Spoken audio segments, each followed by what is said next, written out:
how to launch a fishing kayak, dude, that's pretty straightforward. But I'm going to show you a couple things you might not have thought of no matter how long you've been kayak fishing, because some of these took me a while to figure out on my own. All right, so first and foremost, we're demonstrating this on a prepared boat ramp.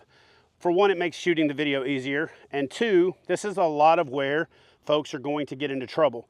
With a prepared surface, especially a boat ramp, that water just below the water line is that part of the ramp is the slickest. So you can end up busting your grape if you step in that stuff and you don't do what I'm about to tell you. But more importantly, when you have your fishing kayak sitting on the keel, you're gonna wear on the keel, you're gonna cause premature failure, because if you launch and recover by constantly rubbing that 3 or 4 inches that first hit the ramp, you're gonna wear through your hull and cause premature failure, which isn't covered by warranty. So the other big mistake that I see people make when they go to step in the kayak is they try to step in the kayak and walk on it. And if you notice here, it's automatically kind of wobbly. Now I'm using this to brace a little bit, so imagine if I didn't have that. The other thing that I see folks do is they have a tendency to come up like so. They put their cross foot in the boat and then they fall back and hit the seat to give them the momentum to get away from the ramp. It looks cool, it's kind of slick, but it's one of those things that's going to cause your keel to prematurely wear and fail. And for a lot of fishing kayaks out there, and I see anglers doing this all the time, when you fall back in your seat, you can cause premature failure or cracks around the seat area. So what I recommend, and again, this is for a prepared or unprepared boat launching surface, is to bring your boat broadside. Now, obviously, if you're at a public boat ramp that's super busy, you're going to want to do this as quickly as possible. So I like to bring the boat to me with my foot. I like to take my paddle and put it on the opposite side. I like to step into the boat on the inside and use my strap to sit down, and then simply lean away from the ramp and push myself away. Take my paddle, push off of the ramp, turn and paddle away. What that's going to do is it's going to avoid you having to step on that slickest, nastiest part of the boat ramp, and again, ending up on top of your dome. If you fall back into the kayak and it doesn't slide away, you can be in this weird tippy situation, and if you look the wrong way, you could end up on top of your grape.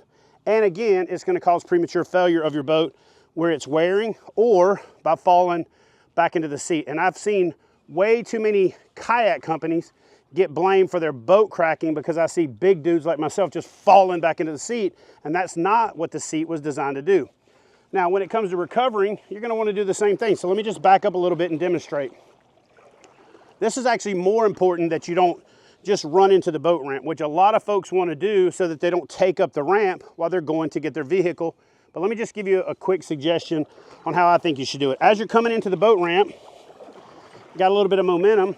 You want to use a drag stroke and just drag on the outside, lean away from the boat ramp, spin the boat broadside, then get on the ramp and just push yourself up the rest of the way.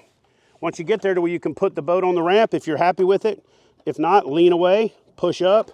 Now you've got the weight of the boat grabbing the ramp. Simply grab your strap. If you don't have a ADS from the folks at Rogue, just use your strap that you tie the boat down with. Put one boat on the inside, one foot on the outside, and stand up. But more important than that, what I really recommend is spinning around, getting both feet on the ground, getting your paddle out to stabilize the boat like so. Grab your seat and the side of your handle, put the weight on the boat so it doesn't slip, and use the back of your seat to stand up.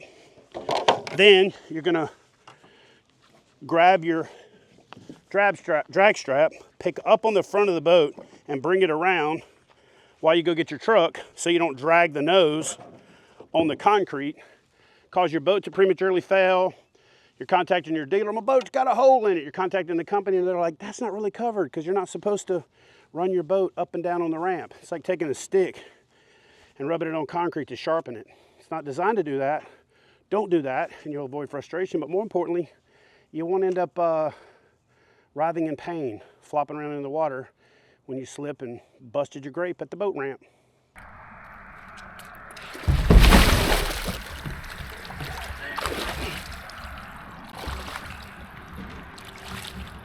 Well, I just busted my ass, son. I think that camera and this camera got it, so we'll see. Stop recording.